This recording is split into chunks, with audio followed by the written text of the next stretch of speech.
Habitat Normandie. Bonjour, nous sommes aux Andelys avec l'ouverture finalement de l'exposition Le Temps des Andelys avec Shaima Benajali, commissaire d'exposition. Bonjour. Bonjour, enchantée. Vous faites partie, vous avez même créé l'association Quartier Monde. Absolument, alors c'est une association que j'ai créée en 2017 et le but un peu premier de cette association, c'est de créer, d'organiser des projets d'art dans l'espace public. Donc ça peut porter sur l'art urbain, ça peut porter sur toute autre forme d'art visuel. Et le principe de l'association, c'est de travailler en concertation avec le territoire. Et quand on dit en concertation, c'est-à-dire d'aller voir le territoire, comprendre le territoire, ses habitants, un peu sa dynamique socio-culturelle et essayer de travailler sur le patrimoine, que ce soit ancien ou même contemporain de cette ville. Et de cette manière, on essaye de travailler avec les habitants de manière directe pour essayer de leur donner l'occasion de s'approprier avec nous ce projet-là et donner à voir, comme on dit, un peu l'histoire, le monde, tout ce qui nous entoure, mais avec des lignes graphiques, des lignes un peu plus artistiques. Et donner en tout cas une autre proposition visuelle dans l'espace urbain ou l'espace de la ville. Et votre rôle, je le disais, donc vous êtes commissaire d'exposition. Voilà. En quoi ça consiste ? Alors, commissaire d'exposition, c'est un peu un des derniers métiers qui ont été créés. Et commissaire d'exposition, c'est surtout essayer de mettre un peu en lien les artistes, un réseau d'artistes ou une catégorie d'artistes ou une discipline avec les institutions, les dispositifs qui sont mis en place avec le ministère de la Culture, les DRAC, les centres d'art, mais aussi les galeries. Essayer de mettre les artistes dans un contexte historique et de leur permettre de créer des projets finalement en accompagnant l'artiste dans une sorte de réflexion tout en lui laissant aussi son espace de création, son espace libre où il va ramener un peu sa perception d'artiste par rapport à ce projet, mais toujours essayer de donner une sorte de harmonie générale au projet et dégager un propos qui peut être traité à la fois par chaque artiste dans sa pratique à lui, avec sa signature à lui, mais toujours dans un cadre qui va, par exemple pour notre projet, parler des Andelys. Et l'exposition s'appelle aujourd'hui Le Temps des Andelys. Le temps pourquoi ? Parce que c'est une manière de marquer un peu un temps, un arrêt sur image, sur ce qui a fait les Andelys, en tout cas dans cette foisonnance un peu culturelle et historique, mais ce qui peut faire en plus et au-delà du passé, les Andelys.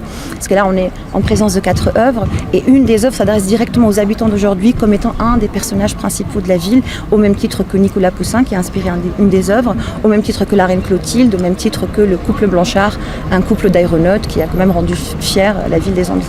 Donc les œuvres n'ont pas été réalisées au hasard, les artistes n'ont pas été choisis au hasard non plus. Comment ça se passe ? Alors absolument pas. L'idée de ce projet, on a commencé à venir un peu comprendre le territoire et l'explorer en novembre 2017. Donc c'était la première prise de contact avec Post Habitat et avec la ville des Andelys pour venir voir les murs vides, ce potentiel justement qu'on aimerait proposer aux artistes. On a travaillé beaucoup avec les habitants, on a fait des réunions de concertation pour comprendre un peu s'ils avaient envie ou besoin d'avoir plus de couleurs, avoir plus de lumière autour d'eux. On a compris très vite que le besoin se ressentait, qu'il fallait que quelque chose d'un peu plus artistique, un peu moins peut-être publicitaire ou un peu moins ce qui se trouve un peu dans toutes les villes. Il fallait vraiment remettre l'humain et l'artistique au centre de cette ville. Donc on a fait des réunions de concertation avec les habitants, avec Post Habitat, avec la ville et petit à petit le dessin global du projet a commencé à se dessiner, ce qui m'a donné quelques idées d'artistes du coup pour aller les contacter. Par exemple, je savais qu'un des personnages principaux de la ville c'était la reine Clotilde qui est malheureusement pas forcément bien représentée dans l'histoire ou d'un point de vue iconographique. Donc on a fait tout un travail de recherche avec l'artiste Claire Courdavaux. Elle a été au musée musée médiéval à Paris pour justement essayer de trouver ces références iconographiques et donner aux Andelys et un peu au monde aujourd'hui une nouvelle iconographie de la reine Clotilde. Et comme elle travaille sur le matrimoine qui est le patrimoine féminin, on va dire les choses de manière résumée, il me semblait plus juste d'appeler cet artiste qui de toutes les façons travaille sur cette thématique-là et qui travaille de toutes les façons aussi sur la problématique de la représentation de la femme dans l'histoire. Donc c'est des rencontres, c'est des connexions qu'on peut arriver à faire parce qu'on a été à la rencontre des gens et dans un dialogue direct avec eux. Donc les idées finalement et les thématiques des œuvres nous ont été inspirées par les habitants de la ville parce qu'ils connaissent plus leur territoire que nous-mêmes qui ne venons pas de là. Et l'accueil des habitants a été plutôt bon ? Alors au début, ça a été compliqué. Il était mitigé, mais ça se comprend parce qu'on vient ici, là où il n'y avait pas forcément une culture artistique urbaine, et on vient dans un territoire où il y a quand même une présence patrimoniale assez forte. On est quand même à côté du Château Gaillard, il y a toute une histoire autour de ce territoire-là. L'idée, c'est de leur dire, voilà, on vient ici chez vous. Il fallait toujours rappeler qu'on est vos invités, entre guillemets. On essaie d'apporter une vision contemporaine de ce que vous vivez. Et c'est de l'art, voilà. Donc de toutes les façons, c'est pas irréversible, c'est une proposition, c'est pas la proposition. Donc petit à petit, avec les réunions de concertation, justement, on a réussi à avoir de plus en plus de gens à nos côtés. Et une fois qu'on a vu les artistes au mur, voilà, on adhère, il y a une forme d'énergie collective qui vient. Et quand on voit l'artiste au travail, on se sent aussi considéré. Voilà, on n'est pas là juste face à un travail qui a été fait en dehors de ce qui nous concerne, il a été fait devant nos yeux. Il y a une forme de consentement un peu qui se fait et un lien qui a été créé. Et aujourd'hui, on est quand même assez content parce que presque tous les retours, il y en aura toujours des retours un peu mitigés, mais presque tous les retours des gens qui nous ont suivis sont très positifs. Donc voilà. Est-ce que justement ça peut donner aux habitants envie qu'il y en ait d'autres ailleurs ? Alors justement, c'est drôle que vous dites ça parce qu'on a beaucoup d'habitants qui viennent d'immeubles à côté pour nous dire pourquoi c'est pas chez nous. Donc ça nous fait quand même plaisir parce qu'on se dit on a réussi quand même à donner envie aux gens de vouloir avoir des couleurs sur les murs. Et c'était un peu ça le but. Mais pas des couleurs pour avoir des couleurs, il fallait donner du propos derrière ces couleurs et créer du lien avec les habitants parce que nous finalement on part et les œuvres vont appartenir à la ville et aux habitants. Donc si eux n'adhèrent pas et ne s'approprient pas le projet, il y a comme une forme d'amertume derrière. Heureusement, ce n'est pas notre cas. Et est-ce que vous pensez que ce type d'œuvre sur des bâtiments comme ça, ça peut donner aussi envie aux gens d'aller peut-être un peu plus au musée, d'avoir une vie culturelle un peu plus active ? Alors l'idée, c'est très intéressant comme point de vue. L'idée, c'est pas de faire de l'art urbain pour donner aux gens l'envie d'aller dans les musées, parce que finalement, l'un n'empêche pas l'autre. Mais l'idée, c'est que cette idée d'aller voir les musées de l'art, on n'est peut-être pas obligé d'aller dans les musées, on peut y aller, c'est très bien, mais il y a aussi l'art qui vient à nous. C'est-à-dire qu'on est dans une nouvelle dynamique, une autre proposition d'aller à la rencontre de l'art. C'est un art démocratique, c'est un art qui est là, présent, gratuit. On ne choisit pas d'y aller, on est face à ça, on n'aime pas, mais en tout cas c'est une des propositions visuelles urbaines. Il y a des murs blancs, il y a des murs avec des pubs, il y a des murs avec des propositions artistiques. Et c'est aussi ça, c'est donner la pluralité visuelle à une ville. Et après, si ça leur donne envie d'aller voir plus sur la Reine Clotilde ou sur Nicolas Poussin, c'est tout bénef. C'est un peu ça l'idée aussi.